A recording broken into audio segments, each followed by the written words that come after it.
হযরতে খাব্বাব রাদিয়াল্লাহু আনহু হযরত ওমর রাদিয়াল্লাহু আনহুর সামনে একদিন গায়ের চাদর সরিয়ে ফেললেন। গায়ের মধ্যে বড় বড় গর্ত হয়ে গেছে, গোশত জায়গায় জায়গায় নাই, সাদা সাদা ফেতফেতা হয়ে গেছে। হযরত ওমর ডাক দিয়ে বলেন, খাব্বাব রে, তোমার কি কোনোদিন বসন্ত হয়েছিল? তোমার পিঠের মধ্যে এরকম বড় বড় গর্ত কেন, সাদা সাদা হয়ে গেছে কেন রে খাব্বাব? চোখের পানি দিয়ে খাব্বাব ডাক দিয়ে বলেন, ইয়া রাসূলুল্লাহ, ইয়া আমিরাল মুমিনিন, আমার কোনোদিন বসন্ত হয় নাই, তাহলে পিঠের মধ্যে জায়গায় জায়গায় গোশত নাই, কারণ কি? সাদা সাদা হয়ে গেছে, কারণ কি? হযরতে খাব্বাব ডেকে বলল, আমিরুল মুমিনিন, আমিরুল মুমিনিন, আপনি শুনে নেন, কালেমার জন্য আমার জীবন চলে গেছে এইভাবে। হুজুর, আমি যেই দিন কালেমা পড়লাম, আমি ছিলাম কামার, লোহা দিয়ে আমি অস্ত্রপাতি বানাইতাম, কয়লাগুলি আগুন দিয়ে গরম করলাম, কাফেররা এসে আমারে ধরে হাত পা গুলি চরমভাবে বেঁধে ফেললো। আমিরুল মুমিনিন, শুধু কালেমা পড়ার অপরাধে ওরা ওই আগুনের কয়লাগুলি মাটির মধ্যে বিছাইয়া আমার চিৎ করে শুয়াইয়া, আমিরুল মুমিনিন, ওরা 10-12 জনে পাথর চাপা দিয়ে বুকের মধ্যে চাপ দিয়ে ধরে রাখত। প্রচন্ড গরমে আগুনের কয়লাগুলি আমার চামড়ারে পোড়াইয়া পোড়াইয়া আমার চামড়ার ভিতর থেকে রক্ত আর চর্বিগুলি পড়ে পড়ে কয়লা নিভে যাইত। আমি ছটফট করতে থাকতাম হুজুর, এরপরে ওরা আমার ছাড়ত না। আমিরুল মুমিনিন, কোনদিন আমার বসন্ত হয় নাই। এটা ছিল কালেমার বদলা, কালেমার জন্য আমার পিঠের গোশত চলে গেছে। হুজুর, আমার দেহ থেকে, কলিজা থেকে ওরা ঈমান নিতে পারে নাই। পিঠের চামড়া চলে গেছে, কলিজা থেকে ওরা ঈমান নিতে পারে না। আমিরুল মুমিনিন, ওরা আবার ওই কয়লাগুলি গরম করলো, আবার কয়লাগুলি গরম করিয়া আবার উত্তপ্ত করলো, আগুন বানাইলো, আঙ্গার বানাইলো।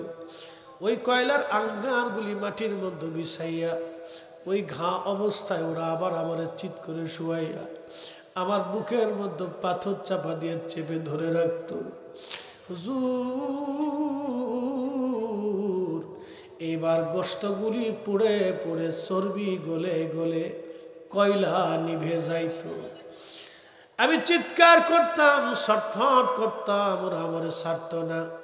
হুজুর, ওই অবস্থার কারণে আমার পিঠের গোশতগুলি উঠে চলে গেছে, আমার পিঠের মধ্যে আজ গোশত নাই, জায়গায় জায়গায় গোশতগুলি চলে গেছে, চামড়াগুলি চলে গেছে। আমিরুল মুমিনিন, এইগুলি কালেমার বদলা, কালেমার জন্য ওরা আমার পিঠের চামড়া নিয়ে গেল, কিন্তু হুজুর আমি আমার ঈমান কলিজা থেকে নিতে পারে নাই। চিৎকার মেরে জোরে বলেন আল্লাহু আকবার। লালমার মুসলমান, আজকে আমরা আজান দিলে কেউ আমাদেরকে নিভাই না, আমন্দ বলে না। মসজিদে নামাজে দাঁড়াইলে কেউ নিষেধ করে না, মসজিদ বানাইলেও নিষেধ হয় না, মাদ্রাসা বানাইলেন কেউ নিষেধ হয় না, সবাই টাকা পয়সা দিল, সাহায্য করলো। কিন্তু ওই দিন কালেমা পড়ার কারণে তাদের পিঠের চামড়াগুলি চলে গেল। আরেকজন সাহাবী ছিলেন বেলাল, বলছেন হুজুর, বেলালের ওয়াজ আমারে শোনাইবেন। হযরত বেলালের জীবনী কি করে শোনাবো বলেন? একজন সাহাবী নিজের জীবনের সব উজাড় করে দিয়ে নবীরে ভালোবেসে গেল। সাহাবীর নাম হযরতে বেলাল। বেলালরে এত পরিমাণে নির্যাতন বেলালকে করা হয়েছিল, বেলালের মতো এত অধিক সময় নির্যাতনের শিকার কেউ হয় নাই। হযরত বেলালের মতো এত মার কারো নসিবে জুটে নাই। কালেমার কারণে বেলালকে এমন ভাবে মারা হতো, দিনের পর দিন, মাসের পর মাস, রাতের পর রাত। কত রজনী বেলালের শরীরের যন্ত্রণায় ঘুমাইতে পারে নাই। কতদিন ক্ষুধায় থেকে থেকে বেলাল এ জীবন পার করে দিয়েছে, ক্ষুধায় থেকে। কতদিন ক্ষুধায় থেকে জীবন পার করে দিয়েছে বেলাল। হাজিরিন, এইভাবে জীবন পার হয়ে গেল ক্ষুধায় ক্ষুধায়, মারি মারি গলার মধ্যে রশি বেঁধে বেলালকে নিয়ে যাওয়া হতো মরুতে। মরুর মধ্যে শোয়াইয়া বুকের মধ্যে পাথর চাপা দিয়ে রেখে আসা হতো।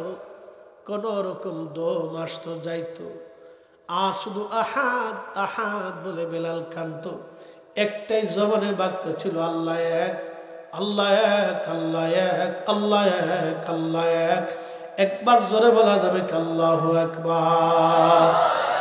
আল্লাহু আল্লাহু আহাদ আল্লাহুস সামাদ লাম ইয়ালিদ ওয়া লাম ইউলাদ ওয়া লাম ইয়াকুল লাহু কুফুয়ান আহাদ। বেলালের মতো আশিক যদি আমরা হইতাম, বেলালের মতো আশিক যদি আমরা হইতাম, এ দুনিয়ায় নবীর দেখা পাইতাম। নবীর উম্মত লালমাইবাসী, কথাগুলি শুনে যান বাবাজি, কথাগুলি ভালো করে শুনে যাবেন। আল্লাহ নবীর সাহাবী জীবনের সব উজাড় করে দিয়ে আল্লাহর কালেমার জন্য কষ্ট করে গেলেন। একজন কৃতদাস, নিগ্রো, বংশীয় না, চেহারাও নাই, অর্থবিত্ত কিছুই নাই। আবু বকর ওই জমানায় প্রায় 40,000 দিরহাম দিয়ে তাকে কিনে নিয়ে আসলেন, এনে আজাদ করে দিলেন। আল্লাহর নবী হিজরত করে মদিনায় চলে গেলেন। মদিনায় চলে যাওয়ার পরে মদিনার আজান প্রবর্তন হলো। আল্লাহর নবী বলেন, আমার মুয়াজ্জিন হবে বেলাল। বেলাল রে আজানগুলি, বাক্যগুলি শিখাই দাও। শিখানোর পরে বলল, বেলাল যাও আজান দাও। শোনানো আবু দাউদের ভিতরে 519 নম্বর হাদিসের মধ্যে আল্লাহর নবী রাসূল কারীমের সাহাবী, তার জীবনীর বর্ণনার মধ্যে আসছে, তিনি বনু নাজ্জার গোত্রের এক মহিলার ছাদ ছিল উঁচু, এই ছাদের উপরে দাঁড়ায় তিনি আজান দিতেন।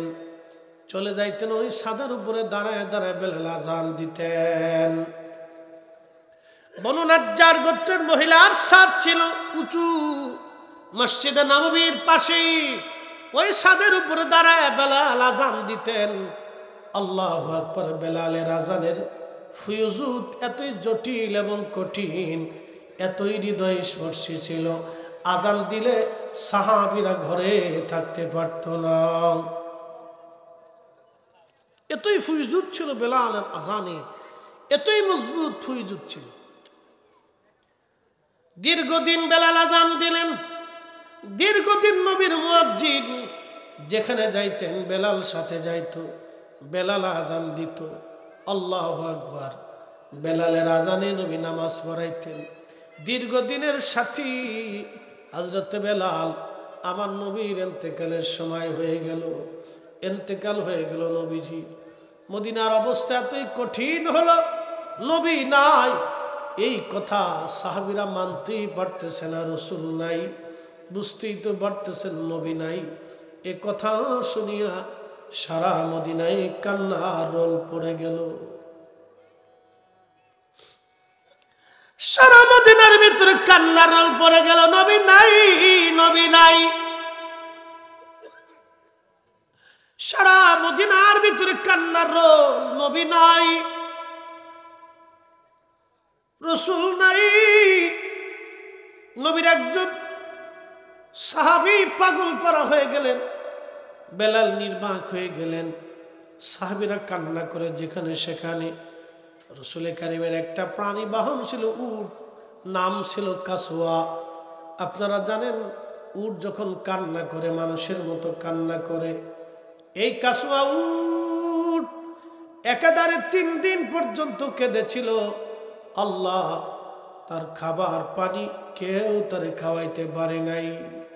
3 দিন পর্যন্ত ইউট নবী বিরহে কেঁদেছিল, খাওয়া দাওয়া বন্ধ করে দিয়েছিল। 3 দিন পরে ইউট একটা কুয়ার মধ্যে ঝাঁপিয়ে পড়ে বিরহ বেদনা সহ্য করতে না পারে আত্মাহুতি দিয়েছিল। যদিও প্রাণীদের কোনো শরীয়ত নাই, এই জন্য এই আত্মাহুতির কোনো শরীয়ত আসবে না।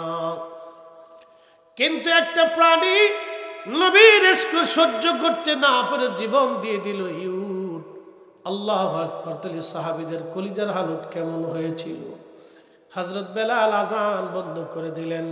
ইমাম জাইলাই নাসপুর রায়ার মধ্যে তিনি লিখতেছেন, বেলাল আজান বন্ধ করে দিলেন বটেন, আজান আর দিবেন না। হলফ করলেন, নিয়ত করলেন, আর কোনোদিন আমি আজান দেব না। হযরত আবু বকর অনুরোধ করলেন, আজান দিলেন না। আল্লামা ইমাম কিরমানি শরহে বুখারীর মধ্যে তিনি লিখতেছেন, নবীজির এই দৃশ্যগুলি দেখে বেলাল আর সহ্য করতে পারত না। রওজা শরীফ দেখলে কান্নাকাটি করত, হুজরা শরীফ দেখলে তার কলিজায় মানত না। দেখবেন কিছু মা এই সন্তানের কবর দেখে বসে বসে কাঁদে, কাপড় চুপড় দেখে বসে বসে কাঁদে। সন্তান মারা গেলে খাটটা ধরে মা কাঁদে, সন্তানের ঘরের দিকে তাকায় কাঁদে, স্মৃতিচারণ করে মা কাঁদতে থাকে।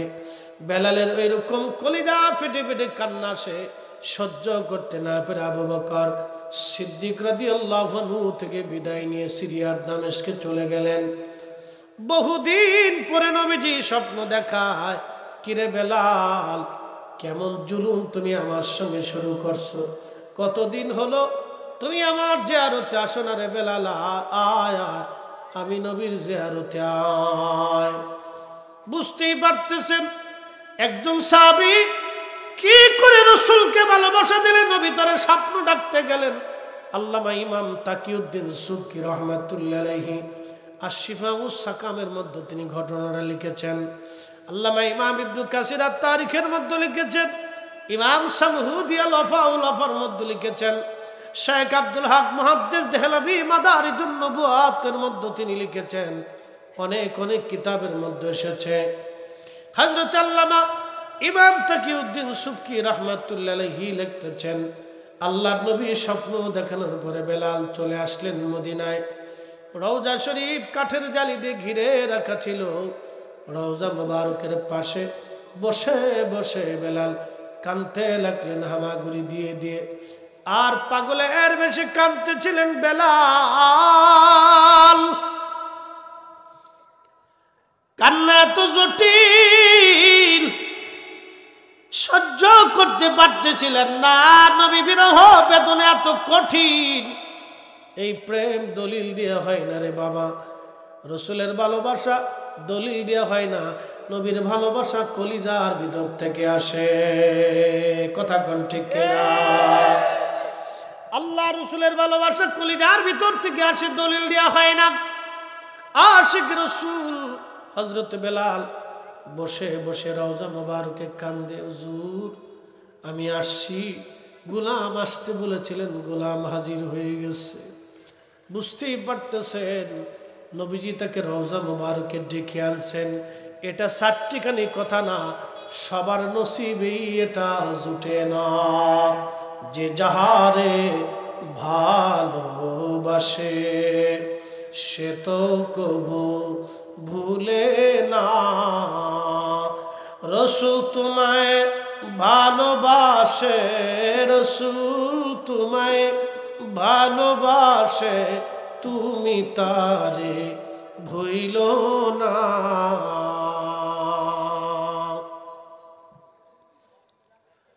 নতুন মুয়াজ্জিন আসছে আযান দেওয়ার জন্য। এসে দেখে নবীর মুয়াজ্জিন উপস্থিত, কান্নাকাটি চলতেছে। সংবাদ ছড়িয়ে গেল। নতুন মুয়াজ্জিন ডেকে বললেন, সাহাবীরা, নবীর মুয়াজ্জিন আসছে। মসজিদে নববী সাহাবী দিয়ে ভরিয়া গেল। সব সাহাবী একই কথা, বেলাল আজকের আজানটা তুমি দাও বেলাল রে, কতদিন হলো তুমি আজান দাও না। বেলাল বলেন, আমি হলফ করছি, নিয়ত করছি নবীর ইন্তেকালের পরে আর আজান দিব না আমি। উনি আর আজান দেন নাই কখনো। ওই একটা আজান দেওয়ার জন্য সাহাবীরা অনুরোধ করতে লাগলেন। বেলাল বলে, না, আমি কোনোদিন আজান দেই নাই, নবীর ইন্তেকালের পরে আর দেব না। আমি কারে আজান শোনাবো? বেলালের একই চিন্তা, তার কলিজায় ব্যথা। আমি আজান দিলে নবী আসতো, নামাজ পড়াইতো, নবীর সামনে আমি আজান দিতাম। আহা, নবীর আশিক কাঁদতে লাগলেন। সাহাবীরা বলল, আমাদের কথাই বেলাল আজান দিবে না, যাইয়া দেখো হাসান আর হুসাইন আসেনি। হাজরাতে হাসান আর হুসাইন দুইজন ডেকে আনা হলো। দেখতে নবীর মতো ছিল তারা, নানা চেহারা পাইছিলেন দুইজন আসার পরে বেলাল রাদিয়াল্লাহু আনহু রওজা শরীফ থেকে উঠে ইমাম হাসানের বুকের মধ্যে মাথাটাকে জড়িয়ে ধরে তিনি কাঁদতে লাগলেন। এই ভালোবাসার দৃশ্য আমি বলে বুঝাইতে পারবো না। এই দৃশ্যখানা দেখার পরে মদিনায় সাহাবীরাও কেঁদে দিয়েছে। নানার মুয়াজ্জিনকে ডাক দিয়ে ইমাম হাসান বলল, নানার মুয়াজ্জিন, কতদিন হলো তুমি আজান দাও না গো? নানার মুয়াজ্জিন, যাও মিনারায়, আজকে আজান শোনাও, যে আজান নানারে শোনাইতা। অমূল্য যতুল্য এই প্রেম কয়জনে জানে, অমূল্য যতুল্য এই প্রেম কয়জনে বুঝে।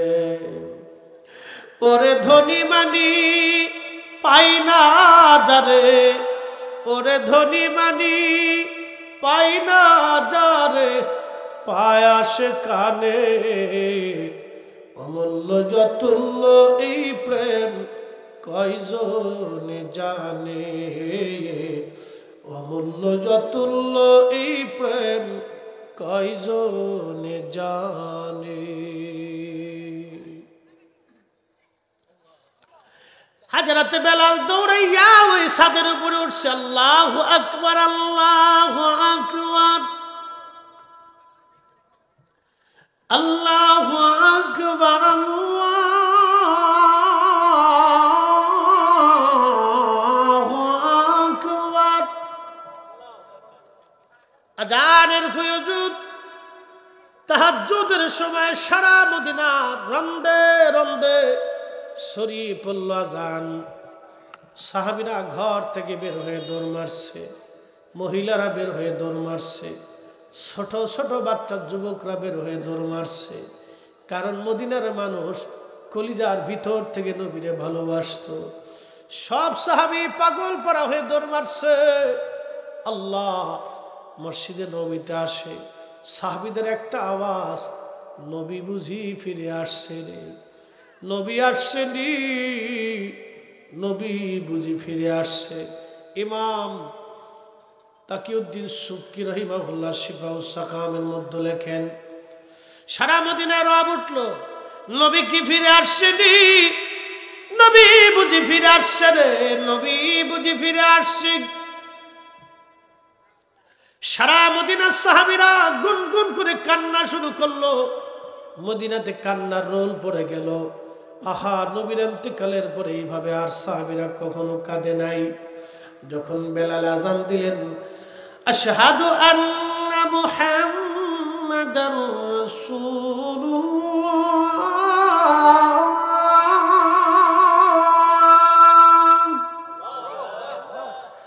সারা মদিনার মাটিগুলি থর থর থর থর করে কেঁপে উঠছে। চিৎকার মেরে জোরে বলেন আল্লাহু আকবার। অমূল্য যতুল্য এই প্রেম কয়জনে জানে, অমূল্য যতুল্য এই প্রেম কয়জনে বুঝে। ওরে ধনী মানি পাই না তারে, ওরে ধনী মানি পাই না যারে, পায় আসে কানে। অমূল্য যতুল্য এই প্রেম কয়জনে বুঝে। বুঝতে পারতেছেন মদিনার মাটি কেঁপে উঠছে। রসুলের ইশকে বেলালের আযানে মাটি পর্যন্ত স্থির থাকতে পারে নাই। পৃথিবী বিখ্যাত ইমামরা লিখতেছেন মাটি পর্যন্ত কেঁপে উঠছে। একসাথে বলবেন কি আল্লাহু আকবার। যদি মাটি স্থির থাকতে না পারে, জমিন স্থির থাকতে পারে নাই, তাহলে সাহাবীদের কলিজা কি করে স্থির হবে বলেন? বেলাল অজ্ঞান হয়ে পড়ে গেলেন আর আযান দিতে পারেন নাই। বেলাল অজ্ঞান হয়ে পড়ে গেলেন আর আযান দিতে পারেন নাই। তিনি বুঝতেই পারতেছেন সেই দিনের হালত কত কঠিন। প্রেম ছিল সারা মদিনাতে কান্নার রোল। আহা, এত কঠিন অবস্থা, এমন মায়াবী অবস্থা, এমন প্রেম, এমন রসুল ভালোবাসা কেউ কোনোদিন আর দেখে নাই। আর কোনোদিন মদিনায় হালত আর হবে না। কারো আজানে জমিন কাঁপবে না, কারো আজানে মদিনার মানুষ এইভাবে আর কাঁদবে না। উপস্থিতি এই প্রেম দলিল দেওয়া হয় না। রসুলের ভালোবাসা দলিল দিয়ে আদায় করা যায় না। বাজান এটা অন্তর থেকে আসে। যার অন্তরে রসুলের মহব্বত আছে তার অন্তরটাই জিন্দা অন্তর। কথা বলেন ঠিক কিনা? যার অন্তর থেকে ইশকে রসুল চলে গেছে অন্তর মরে গেছে, অন্তর মরা। ইশকে রসুল যার অন্তরে নাই অন্তর মরা। ইশকে রসুল যে অন্তরে, অন্তরগুলি জিন্দা জিন্দা জিন্দা জিন্দা জিন্দা। বাবা অর্থবিত্ত এইগুলি দিয়ে রসুল পাওয়া যায় না। যদি সৌন্দর্য আর অর্থবিত্ত দিয়ে নবী পাওয়া যাইতো তাহলে আবু জেহেল পাওয়া যাইতো, বেলাল পাইতো না। বেলাল নবী পাইছে, আল্লাহ পাইছে ইশক দিয়ে, ভালোবাসা দিয়া, কলিজা দিয়া, চেহারা দিয়ে না। আল্লাহর দরবারে চেহারার কোনো মূল্য নাই, আল্লাহর দরবারে সম্পদের কোনো মূল্য নাই। আল্লাহর দরবারে কৃতিত্ব, জনপ্রিয়তা আর বিরাট বড় এলেম, এই বিরাট বড় জ্ঞান, অনেক সার্টিফিকেট, অনেক সম্পদ, অনেক বড় ক্ষমতা, এইগুলি আল্লাহর দরবারে 4 পয়সা মূল্য নাই। আল্লাহর দরবারে তাহাই মূল্য হবে ইন্না আকরামাকুম ইনদাল্লাহি আতকাকুম। আল্লাহর দরবারে তারই দাম হবে যার অন্তরে আল্লাহর ভয় বেশি। যার অন্তরে আল্লাহর ভয় বেশি তারই দাম আল্লাহর দরবারে বেশি। কথা বলেন ঠিক না বেটে?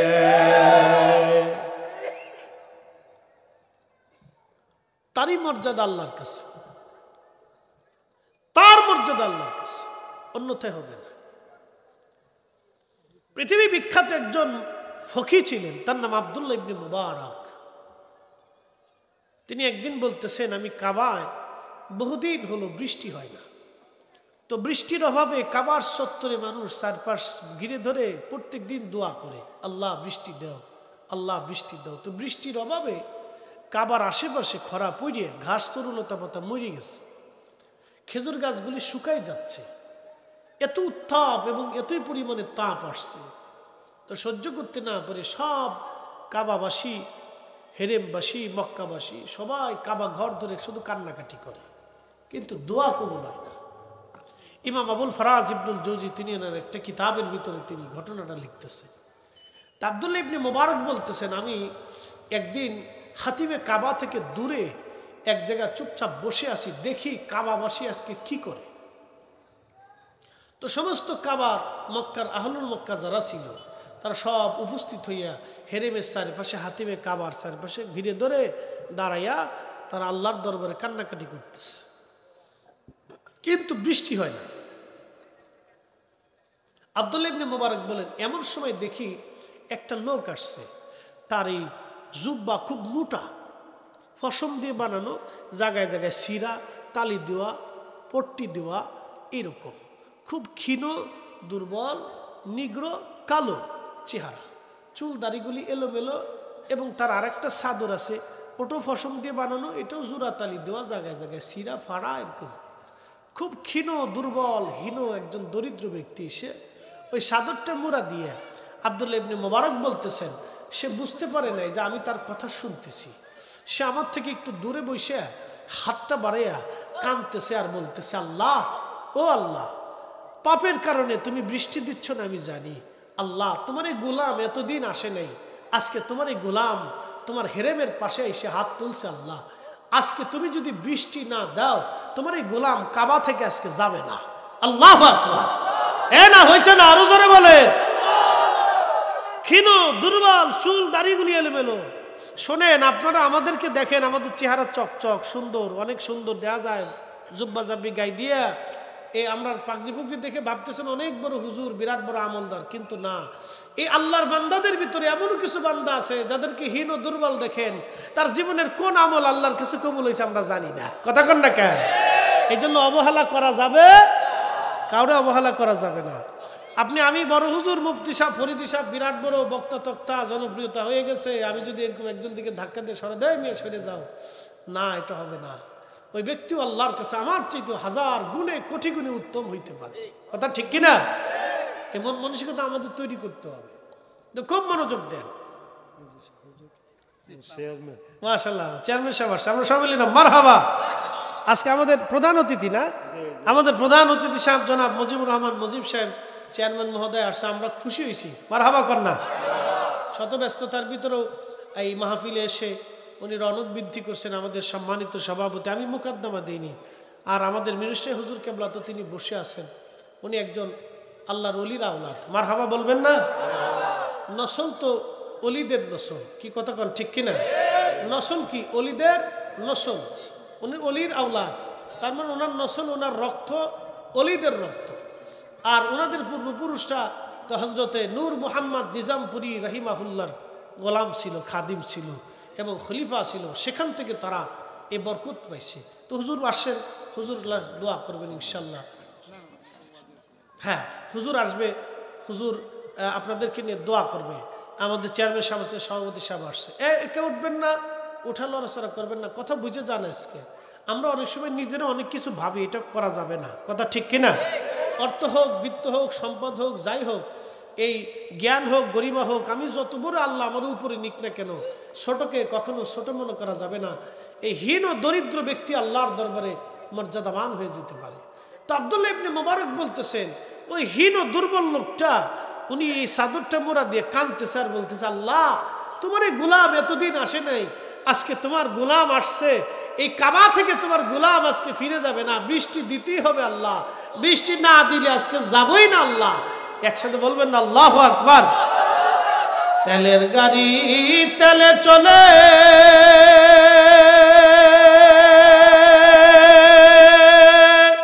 হাওয়ার গাড়ি হাওয়ায় উড়ে, বিনা তেলে চালায় গাড়ি নবী সুলাইমান। আমরা সেই মুসলমান, আমরা সেই মুসলমান।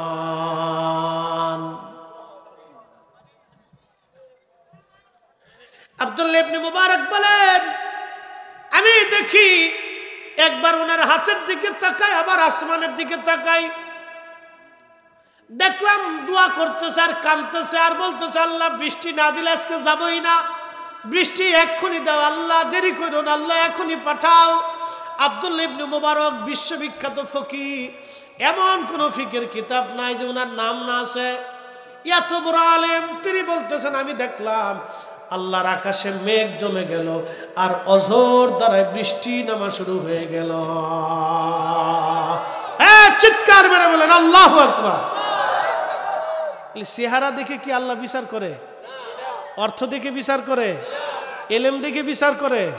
ক্ষমতা দেখে বিচার করে? আল্লাহ বিচার করে কালবে আল্লাহর গোলামি আছে কিনা, আল্লাহর ভয় আছে কিনা। সে দিন মজুর হতে পারে, রিক্সাওয়ালা হতে পারে, সাধারণ শ্রমিক হতে পারে, একবারে ক্ষীণ ও দুর্বল ব্যক্তিও হতে পারে, একজন ভিখারিও হতে পারে। তবে একটা ভিখারিও আল্লাহর কাছে পছন্দের ব্যক্তি হতে পারে। সে ভিক্ষা করতে আসছে, সে তো অসহায় অবস্থায় আসছে, সে চুরি করে নাই, সে আপনার কাছে হাত পাচ্ছে হালাল রুটির জন্য। অতএব তাকে ছোট করে দেখার সুযোগ নেই। তো ছোট করে দেখবেন না, সে ভিখারি আপনার কাছে আসছে, নিরুপায় হয়ে বিপদে পড়ে আসছে। বিশেষ করে বৃদ্ধা ভিক্ষুক যারা আছে, এদেরকে কখনো মাহরুম করবেন না। এরা বিপদে পড়ে আসে, ক্ষীণ, এরা দুর্বল, অসহায়, একেবারেই অসহায় তারা, এবং ক্ষীণ, খুব দুর্বল। ধমক দিবেন না কখনো।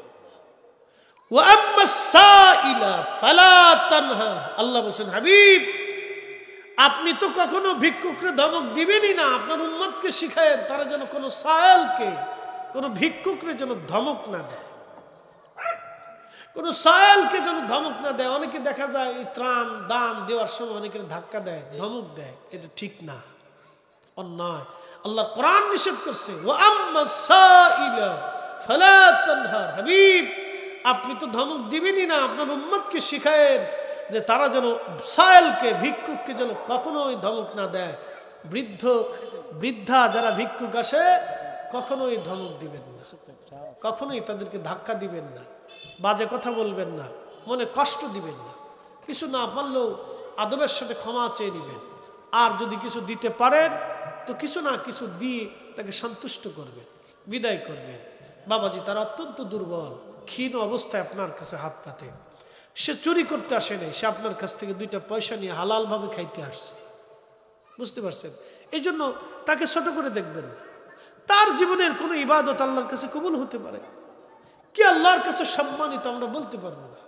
এই জন্য ক্ষীণ দেখলে আপনি ভাববেন যে সে একবারে কিছুই না সমাজের, তা কিন্তু না। এটা এগুলি আপনারা কখনোই এই মন মানসিকতা আনবেন না। সে আল্লাহর কাছে সম্মানিত হতে পারে, আল্লাহর কাছে ইজ্জত ওয়ালা হতে পারে, সে সম্মানিত হতে পারে। আপনারা দেখতেছেন আমরা অনেক বড় বক্তা, অনেক বড় আলেম, এই সেই, আপনাদের দৃষ্টিতে আমরা অনেক বড় হইতে পারি, কিন্তু আমরা মনে করি আমাদের দৃষ্টিকোণ থেকে আল্লাহর পেয়ারা মেহবুব কোন বান্দা এই হালাল রুটি করতেছে। আপনারা একটা পরিসংখ্যান দিয়ে যায় আজকে, কথা বুঝবেন। একজন ব্যক্তি সারাদিন পরিশ্রম করে 500 টাকা রুজি করে, আছে না ভাই? এরকম 500 টাকা রুজি করে, 300 টাকাও রুজি আছে। একজন ইমামের বেতন কত?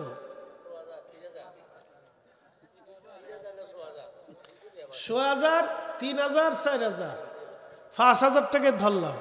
আচ্ছা বাবাজি আপনার বিবেক কি বলে বলেন তো, 5,000 টাকা একজন ইমামের সংসারে কি হয়? তার দিন কত পড়ে?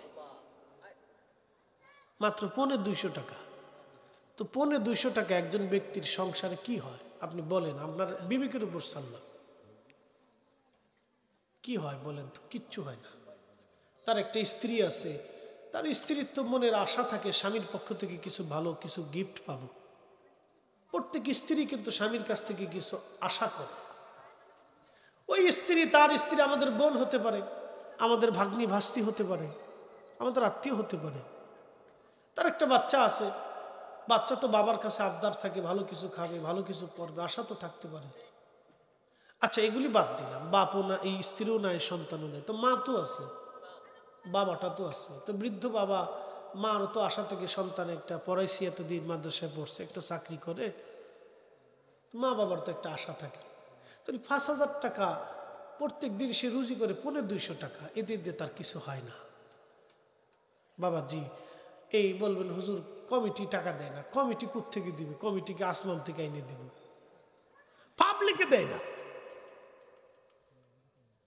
মুসল্লিরা টাকা দেয়।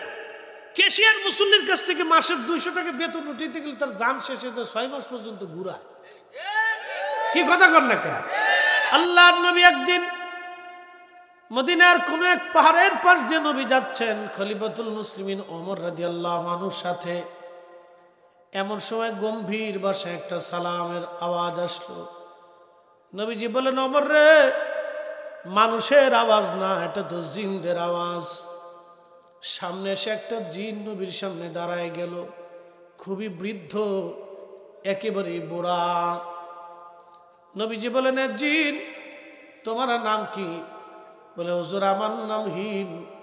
তোমার বাবার নাম কি? বলে, আমার বাবার নাম হাম। তার বাবার নাম কি? বলে, তার বাবার নাম তালখিস। তার বাবার নাম কি? তার বাবার নাম ইবলিস। তার বাপের নাম কি? তার বাপের নাম হলো খবিস। খবিসের বাপের নাম কি? খবিসের বাপের নাম হলো হামুস। 14 গোষ্ঠীর নাম কইতেছি, শুনে যান জিনদের নাম। এই হামুস 35,000 বছর পর্যন্ত জিনদের ভিতরে মানুষের, জিনদের মধ্যে দিনের দাওয়াত দিয়েছিল এই হামুস 35,000 বছর। সুবহানাল্লাহ, কি বাড়ি যাইয়া আরো জোরে বলেন। ৩৫,০০০ বছর পরে হামুস আল্লাহরে বলে, আল্লাহ তোরে মানি না। আল্লাহ ডাক দিয়ে বলেন, হামুস রে, আমার দরজা থেকে তোর নাম কেটে দিলাম।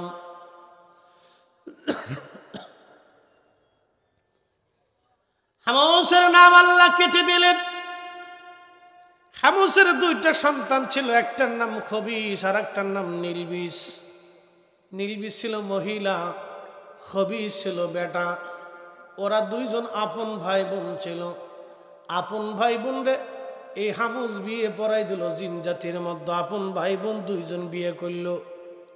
পৃথিবীর সবচেয়ে প্রথম অঘটন, এই অঘটন ঘটল। এই অঘটন ঘটল আপন ভাই বোন।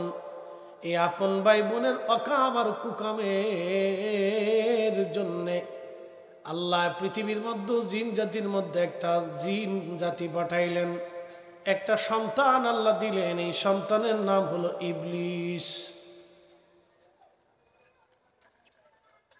শুনে যান, জন্মে কিন্তু ভেজাল আছে।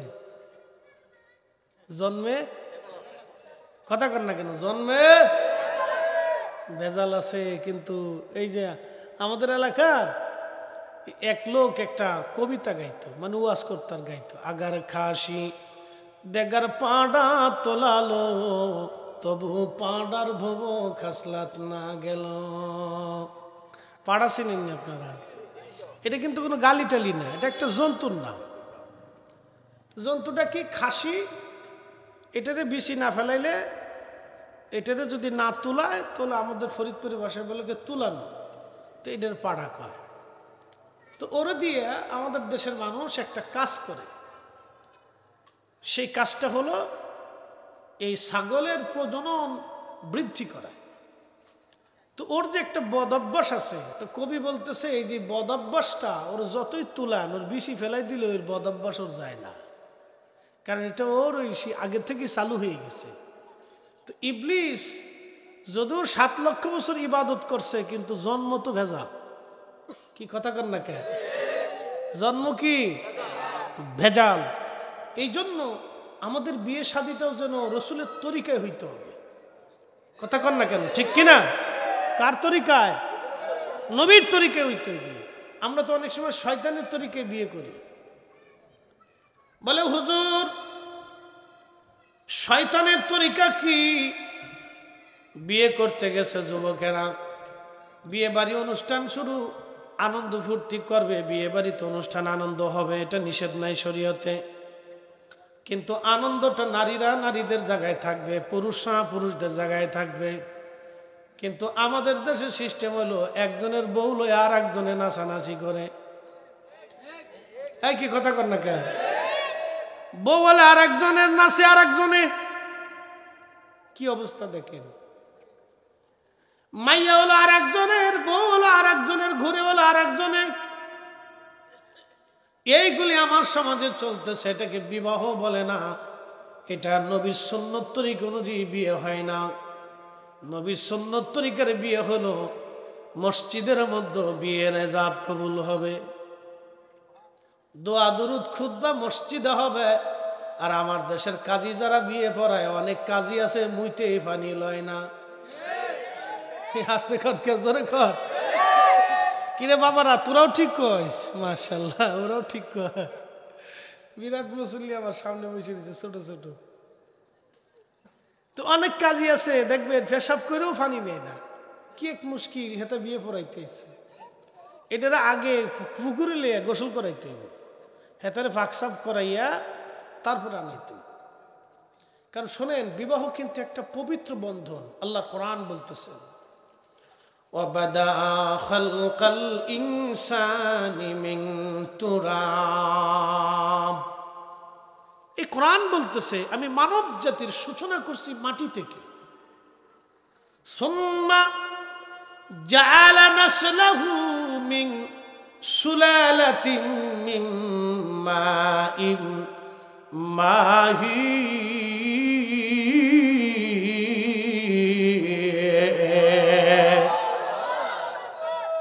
খারাপ লাগতেছে?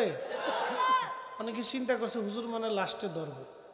তো যারা এই চিন্তা করতেছেন তারা তাড়াতাড়ি চলে আসেন, এই মজার ওয়াজ কিন্তু গেলে আর পাবেন না।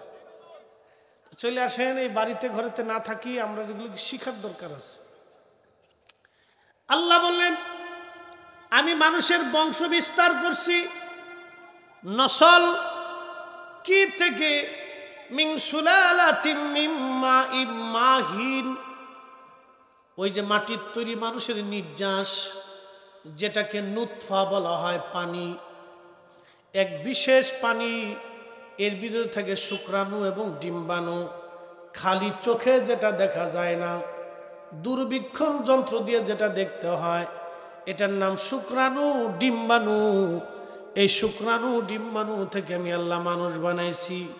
এই জন্য কোরআনের এক আয়াতে, যে আমি তেলাওয়াত করেছিলাম চলে আসছে, এক আয়াত আল্লাহ বলেন কাইফা তাকফুরুনা বিল্লাহি ওয়া কুনতুম আমওয়াতা, তোমরা কি করে আল্লাহকে অস্বীকার করো অথচ তোমরা ছিলে মৃত, তোমাদের কোনো অস্তিত্ব সৃষ্টির মধ্যে ছিল না। কথা সত্য না?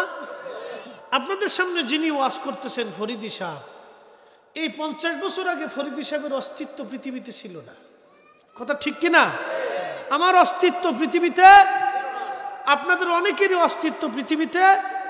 100 বছর আগে অস্তিত্ব পৃথিবীতে, এখানে কেউ আছে কিনা 100 বছরের বয়সে? আছে কেউ?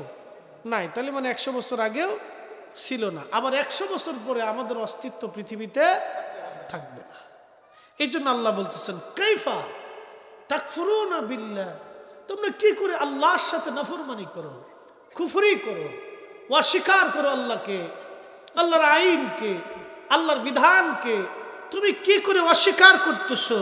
ওয়া কুনতুম আমওয়াতা, অথচ তুমি মৃত ছিলে, অস্তিত্বহীন ছিলে। ফাআহইয়াকুম, আমি তোমারে জিন্দা করছি। একসাথে বলবেন আল্লাহু আকবার। এই জন্য বৈবাহিক পদ্ধতি এটা আমাদের যেন শরীয়ত সম্মত হয়, নবীর সুন্নত তরিকা অনুযায়ী হয়। যেইভাবে বিবাহ সাহাবায়ে কেরামের হয়েছিল, আউলিয়া কেরামগণের হয়েছিল, তাবিঈ তাবি তাবিন, আইম্মায়ে মুজতাহিদিন, খুলাফায়ে রাশিদিন, আউলিয়া আতকিয়া, উলামা ফুদালা, নুজাবা, ওলি কুতুব গাউস, যারা যেইভাবে আল্লাহর নবীর তরিকা অনুযায়ী বিবাহ করেছিলেন, আমাদের বিবাহটা যেন এরকম সুন্দর পদ্ধতিতে হয়, তাহলে ওই বৈবাহিক পদ্ধতির মধ্যে বরকত আসবে। আল্লাহর কোরআন বলতেছে ওয়া খালাকনাকুম মিন যাকারিন ওয়া উনসা,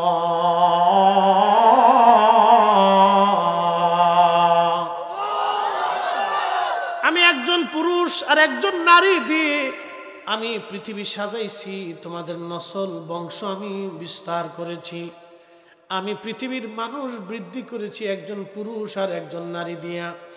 এই পুরুষের নাম আদম, নারীর নাম হাওয়া আলাইহিমুস সালাম, একজনের নাম বাবা আর একজনের নাম মা। আমার বাবা এবং মায়ের বৈধ বৈবাহিক পদ্ধতির কারণে আমি ফরিদি সাহেব, আমি আমার জীবনের বৈধতা পেয়েছি, আমি হালাল জাদা হিসেবে পরিচিত হয়েছি। আর আমার বাবার বৈবাহিক পদ্ধতিতে যদি আমার জন্ম না হতো, তাহলে আমি সমাজে হারাম জাদা হিসেবে পরিচিত হতাম। কি কথা কান ঠিক কিনা? তাহলে বিবাহটা যেন আমাদের রসুলের তরিকায় হয়, তাহলে হবে কি, আমাদের বাচ্চারা পরবর্তী নেক্সট জেনারেশনটা সুন্দর আসবে। এটা খেয়াল রাখবেন। এটা অত্যন্ত জটিল একটা মাসালা আপনাদের সামনে উত্থাপন করছি। তাহলে ইবলিসের বাপের নাম ছিল খবিস, ইবলিসের দাদার নাম ছিল হামুস। এই হামুস ৩৫,০০০ বছর পর্যন্ত কালেমার দাওয়াত দিল জিন জাতির ভিতরে, কিন্তু ৩৫,০০০ বছর পরে সে নাফরমান হয়ে গেল।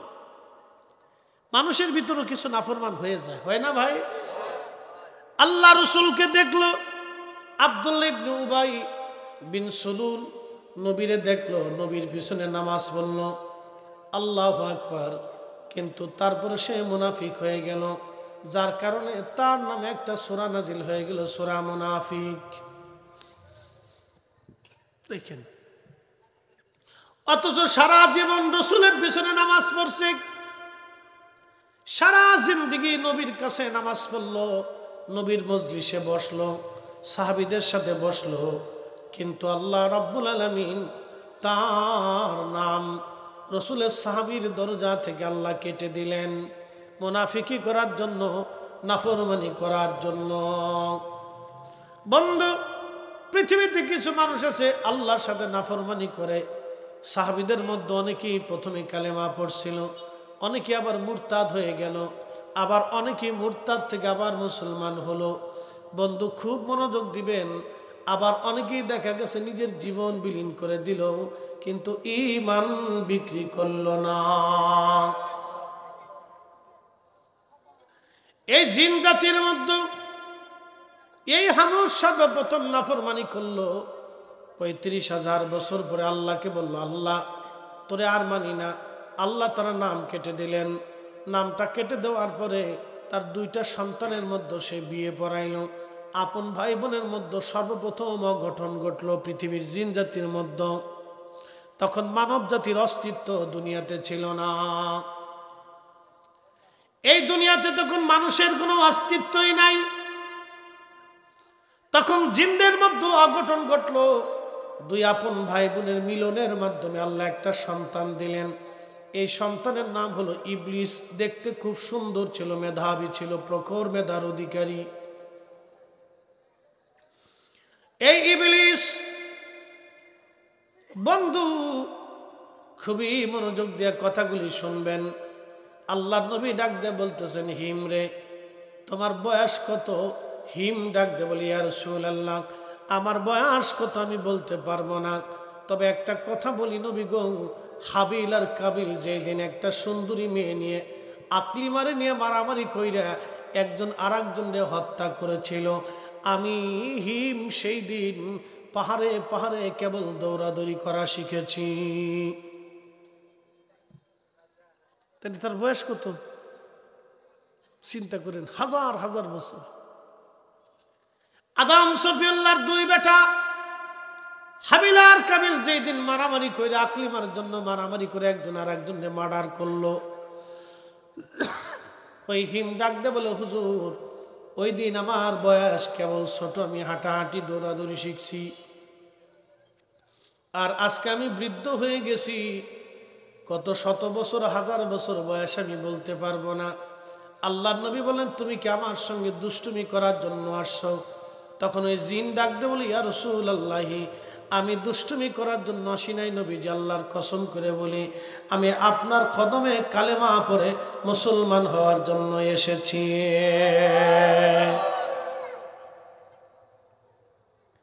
আল্লাহর নবী তার কালেমা পড়াইলেন, কয়েকটা সূরা নবীজি তার শিক্ষা দিয়ে দিলেন, আর বলে দিলেন তুমি তোমার জাতির মধ্যে কালেমার দাওয়াত দাও, যদি সুযোগ হয় আমার কাছ থেকে বাকি মাসলা মাসাইল জেনে নিয়ে যাইও। হযরত ওমর বলছেন, আর কোনোদিন সে আসছে কিনা আমি জানি না।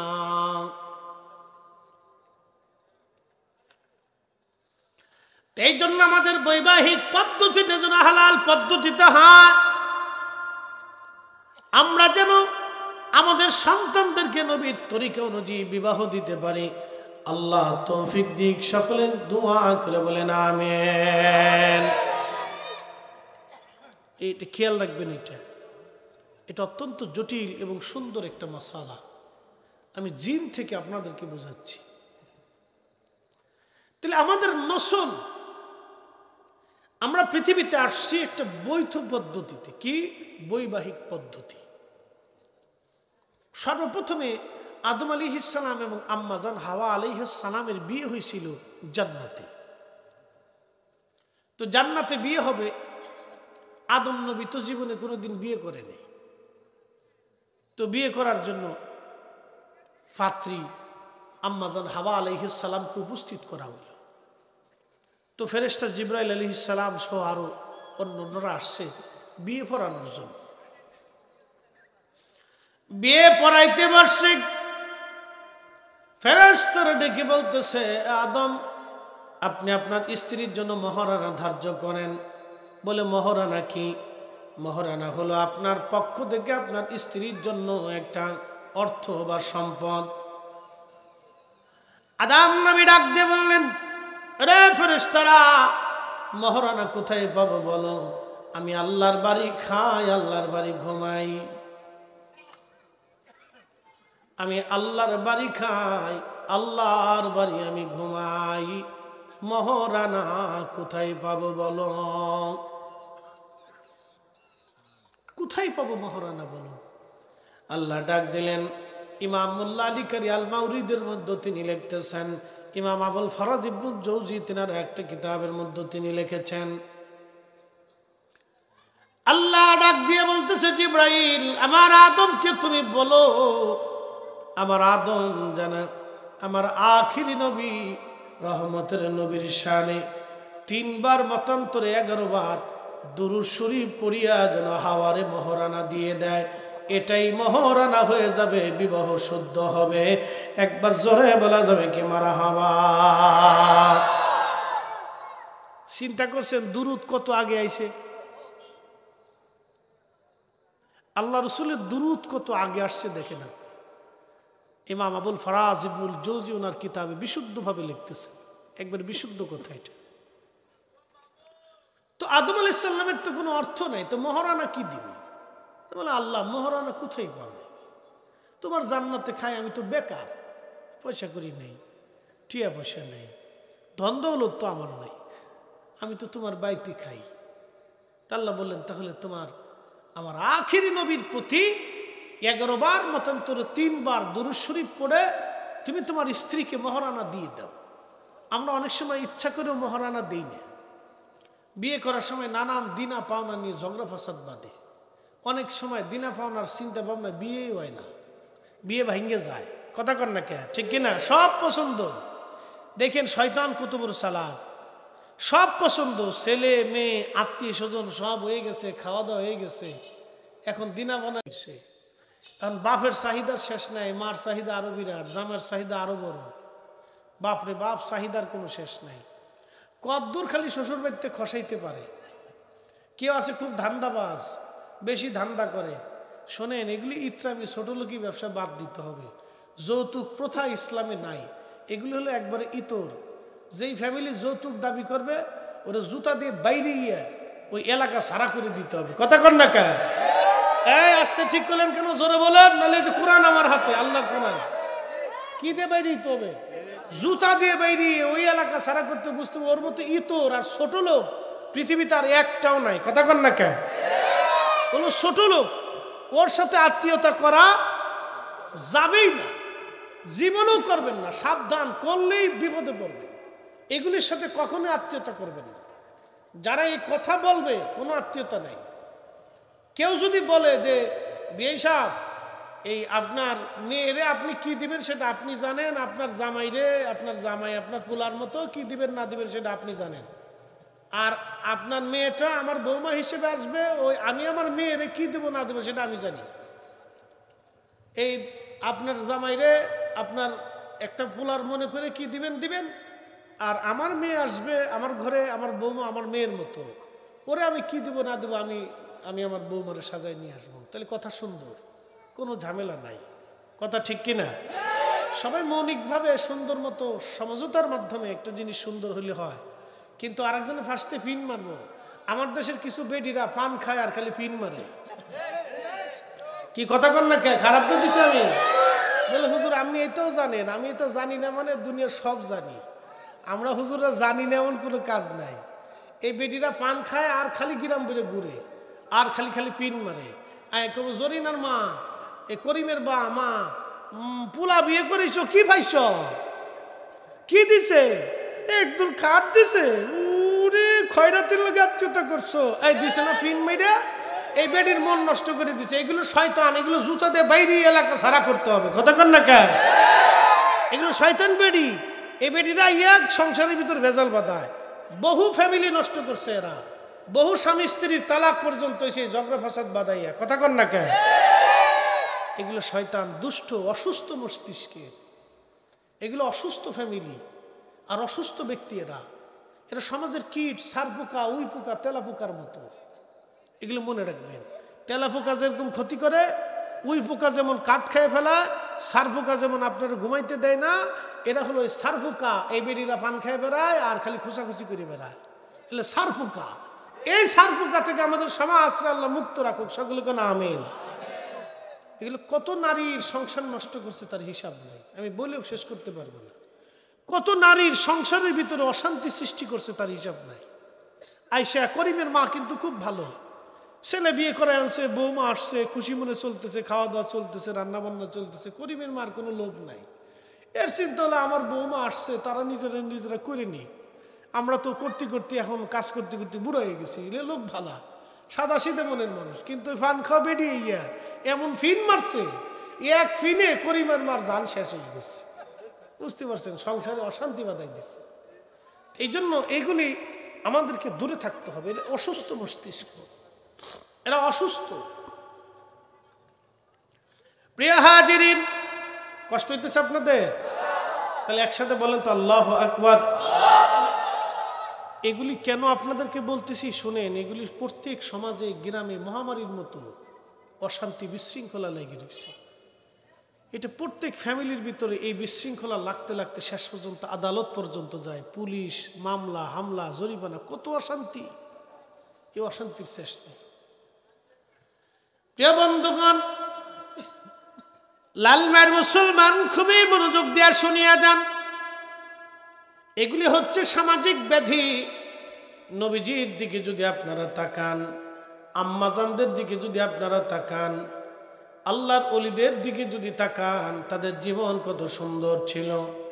ওই সময় নারীরা কত চমৎকার ছিল, ওই সময় নারীদের মন কত সুন্দর ছিল। ও নারী সমাজ, তোমরা যদি নারীদের দিকে তাকাও, তাহলে বর্তমান ফিলিস্তিনের নারীদের দিকে তাকায় দেখো, গাজার নারীরা বুরকা ছাড়ে না, সন্তান শহীদ হয়ে যায়, তারাও শহীদ হয়ে যায়, কিন্তু নারীদের বুরকা খুলে না। কথা কন না কেন, ঠিক কিনা?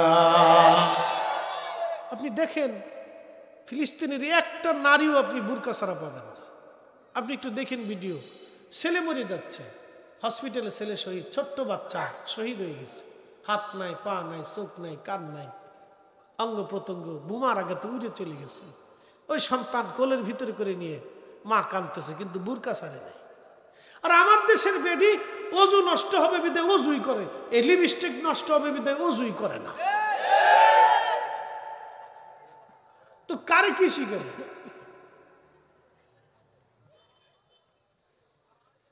ভাষায় প্রকাশ করার মতন এইগুলি সামাজিক ব্যাধি।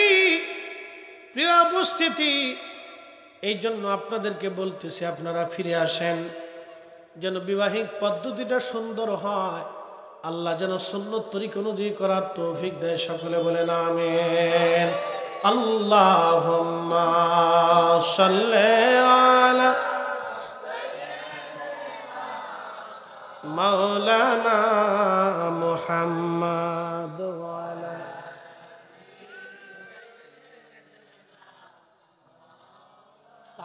ঠান্ডা লাগে, অবস্থা খারাপ।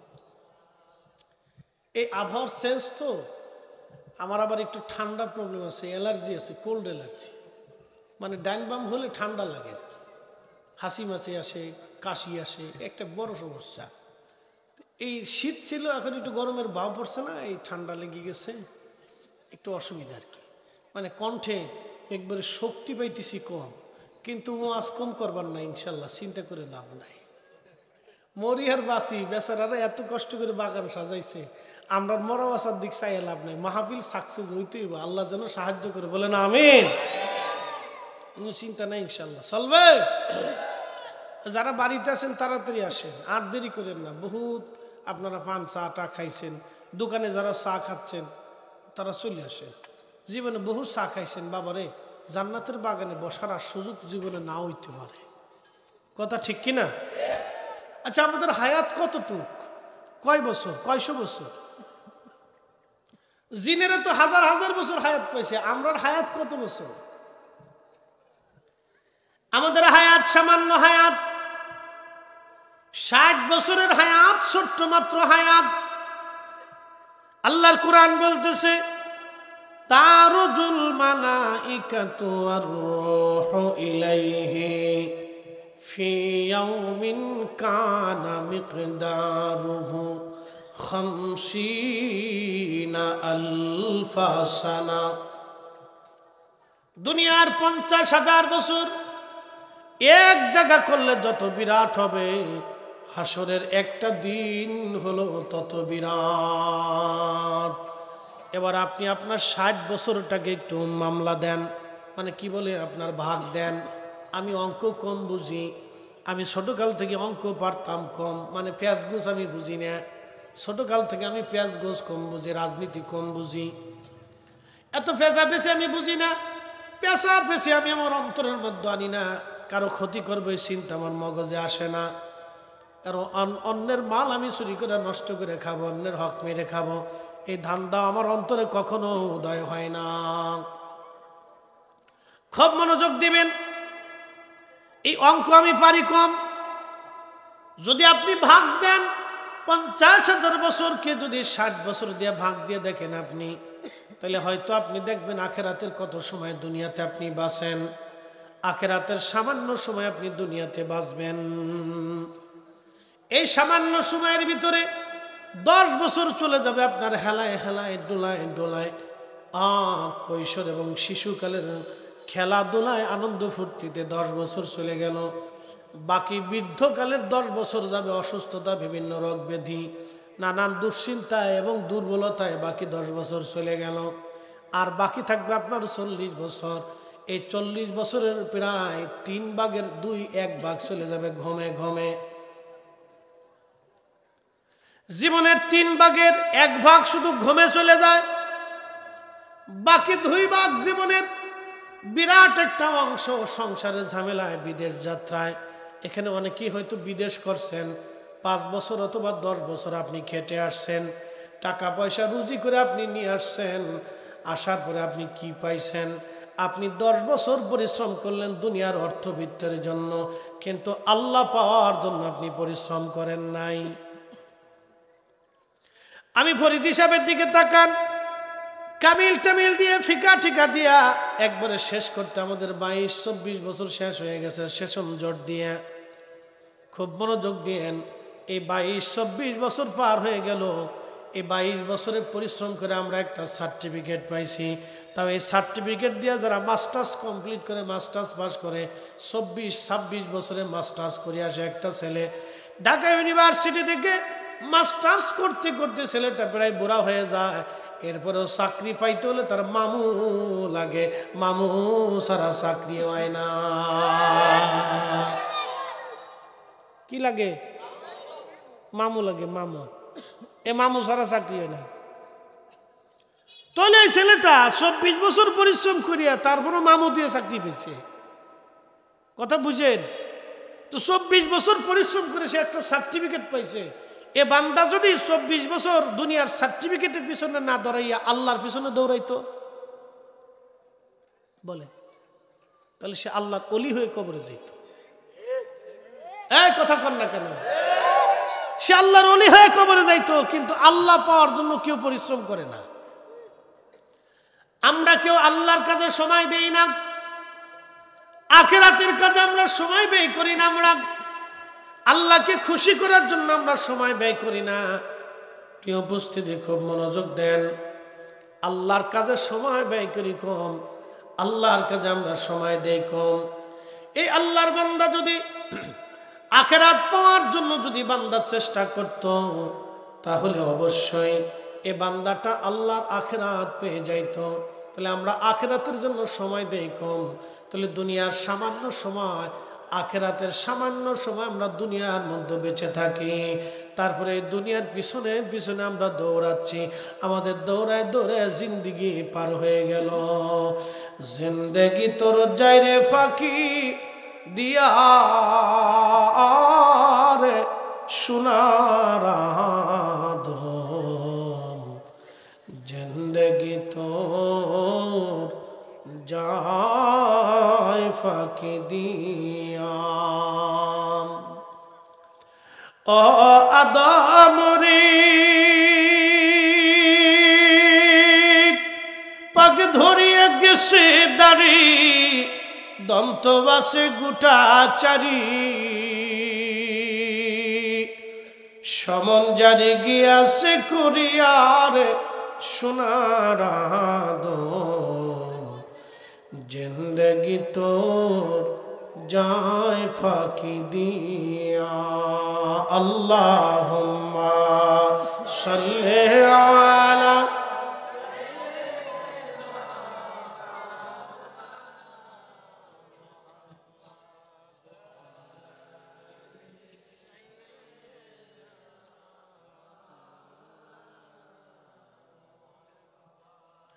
তুমি আল্লাহর প্যারা হাবিব তোমার তুলনা নাই কেউ আর তোমার মতো আকাশ ভ্রমণ করে নাই কোন পয়গম্বর আল্লাহুম্মা সাল্লি আলা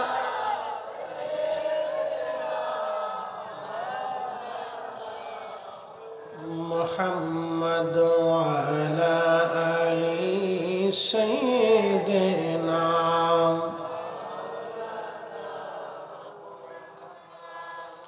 এ মুসলমান এই আখিরাতের সামান্য সময় আমরা দুনিয়ার মধ্যে বাঁচি তাহলে আমাদের কাজ কি দুনিয়া থেকে কি নিয়ে যাওয়া লাগবে আবাদুন আবাদা একটা জীবনের জন্য আমরা রওনা হব আল্লাহর দরবারে কি নিয়ে যাব সেই দিন মালিকের দরবারে দুইটা জিনিস এক নাম্বার ঈমান দুই নাম্বার আমল এক নাম্বার ঈমান দুই নাম্বার আমল আল্লাযীনা আমানু ওয়া কানু ইয়াত্তাকুনা লাহুমুল বুশরা ফিল হায়াতিদ দুনিয়া ওয়া ফিল আখিরাহ একবার জোরে বলা যাবে কি মারহাবা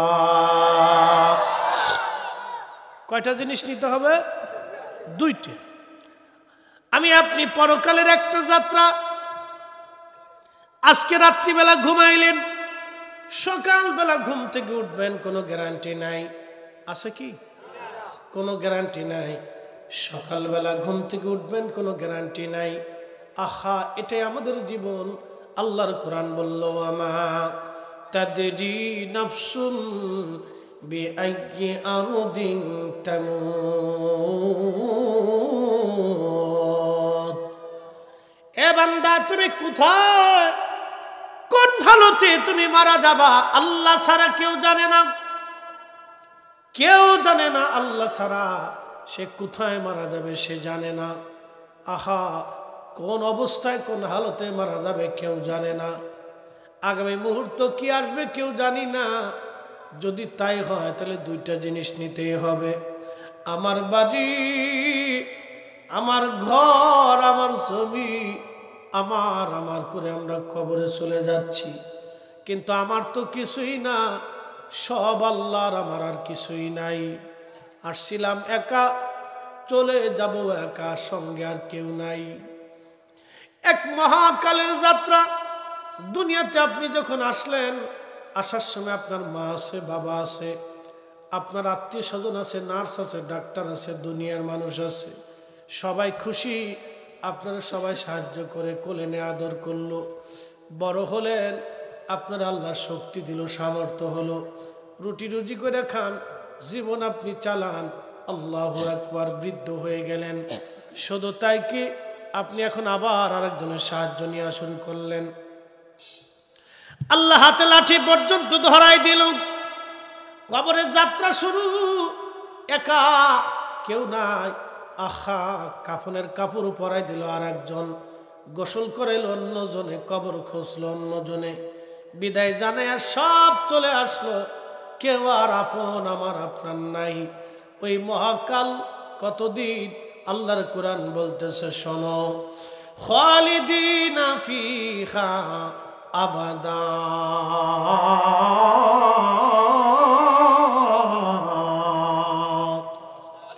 এমন একটা দিনের জন্য আপনি রওনা দিলেন, এমন একটা জগতে আপনি রওনা, যে জগতের শুরু হবে শেষ নাই, যেই জগতের শুরু হবে আর শেষ নাই। আপনি সেই জগতে একা, আমি সেই জগতে একা রওনা হলাম। আপন কেউ নাই রে, আপন আর কেউ নাই। সেই দিন একা একা রওনা হয়ে গেলাম আমরা, কেউ আর আপন নাই, ওই জগতের কেউ আর আপন নাই। প্রশ্ন করবেন ফরিদি হুজুর, কি নিয়ে যাব ওই জগতের জন্য? দুইটা জিনিস নিতে হবে। আল্লাহ বলেন, ইন্নাল্লাযীনা আমানু ওয়া আমিলুস সলিহাতি উলাইকা হুম খায়রুল বারিয়া।